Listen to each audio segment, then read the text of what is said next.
What's going on, everybody? D Monzano here. As always, thank you so much for clicking on this video. I really do appreciate it. This review was supposed to be uploaded Friday, but I really just didn't feel like doing a review for it. I'm just being honest. And I know that's bad because I'm a movie reviewer. I'm supposed to just review whatever I see, but yeah. This weekend, there's nothing really coming out at the movie theater, so I'm probably not even gonna go to the cinema this weekend. So I figured, what the hell? The Possession of Hannah Grace. Let's get this over with.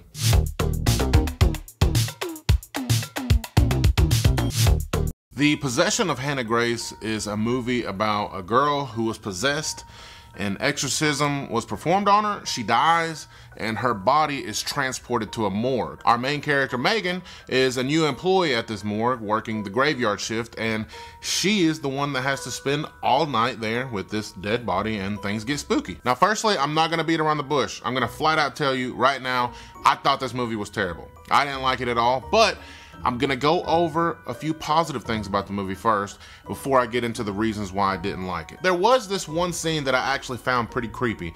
The dead body's laying on the table and our main character Megan starts to walk away for a second, and as she walks away you can still see in the background the dead body, and it lifts its head up toward her to look at her, and she looks back and both the dead body and her are just staring each other down. And I thought, yep, if that was me in real life and I saw that, I'd definitely be creeped out. As far as atmosphere goes, which is very important to have in a horror movie, I'd say it's okay. The setting takes place in a morgue where every light bulb in the building for some reason is motion activated. So if you're walking down a long hallway that has 8 light bulbs one after another, they're not all just gonna turn on at once you walk into the room like I would think that they should, but instead they turn on one bulb at a time as you walk underneath them.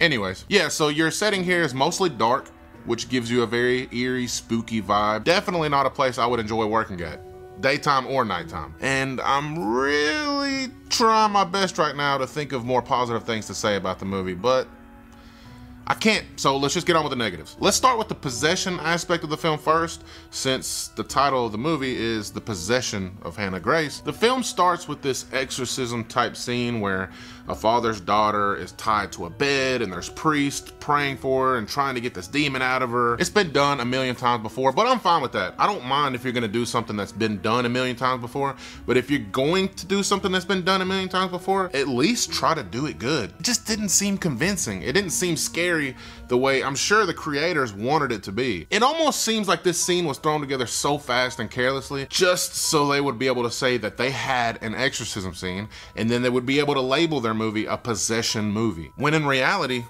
it's not. Nothing about this movie felt like a possession movie at all. It felt more like a Resident Evil, Silent Hill, monster creature video game type movie. You know, just a girl crawling on the floors and walls and shit. Back to comparing it to a video game, that's what it felt like. And you know what?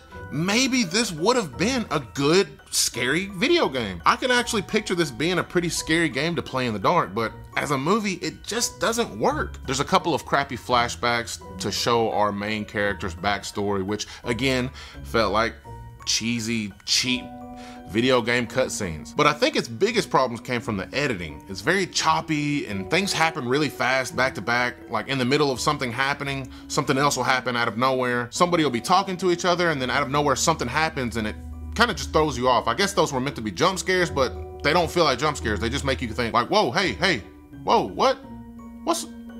That was the ending? That was the ending climax? It was very, very rushed.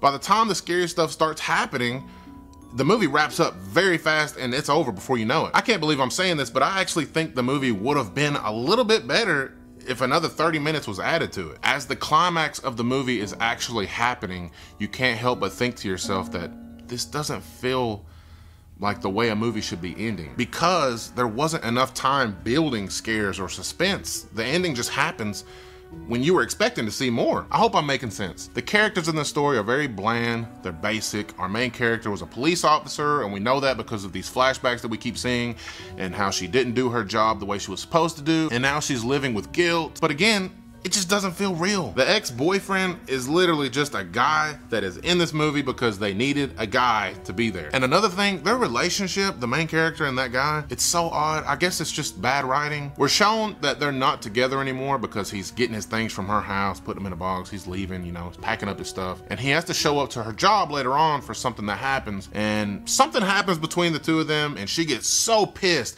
I mean, she shows so much anger and animosity towards this person, and that makes you realize, like, wow, they are definitely not a thing anymore. She doesn't like him. And then 3 seconds later, she acts like none of that just happened at all. She's asking him for favors. Hey, I need you to do something for me. You mind helping me look into this, blah, blah, blah. Yeah, sure, I got you. What? It's just super weird. I don't know how to explain it. It's weird. The characters are all over the place, and I blame it on the writers and directors. They really just didn't know what to do with the characters. As far as the horror goes, there may be a few parts in this movie that some people find creepy. I doubt it, but still, maybe some people will. But it's definitely nothing memorable at all. Once Hannah Grace finally gets up and comes out to play, they don't do anything cool with her. They just make her crawl on the walls and make bone popping noises. She does this one thing like 3 to 4 times in the movie where she uses her spiritual powers, I guess you would call them, to lift somebody up and make them spread their arms. And you're thinking, oh shit, she's about to do something. She's about to rip them apart limb by limb. And she doesn't. Like, what? What was the point of that? That got very repetitive and old. I'm not gonna continue to talk bad about the movie. I could, but I'm not. Hey, I didn't like the movie. It happens. But let's move on to the next one. Do I recommend this film? No. Do not waste your money on this. I can almost guarantee you when the final scene in this movie happens and the main character is giving this empowering speech to herself in the mirror and the screen goes black, you will roll your eyes and think, well, that was a waste of money. If you want to see something very familiar to this but done a lot better, I'd recommend watching The Autopsy of Jane Doe. I think that movie's a lot more effective as a horror film. That is it, everybody. I hope you enjoyed the review. If you did, please, as always, hit that subscribe button, give me a like, comment down below. Have you seen this movie yet? What did you think about it? Who's ready for Christmas? I am. Anyways, enough talking, guys. I gotta get out of here, so until next time, I'll see you on the next movie review.